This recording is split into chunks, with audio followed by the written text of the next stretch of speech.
Luluto po tayo ng sunny side up na itlog. Ganito po muna. Gawin natin. Lalagay mo muna sa mangkok. Tapos,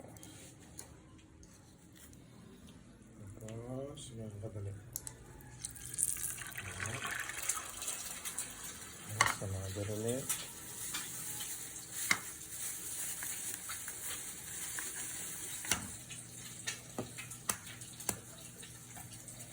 Habang nag-aantay ka, lagay mo muna isa.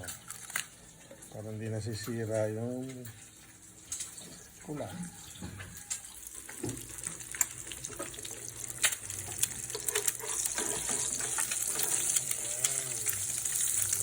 Buuin pula, di ba? Ganyan lang po. Thank you for watching. God bless. Good morning.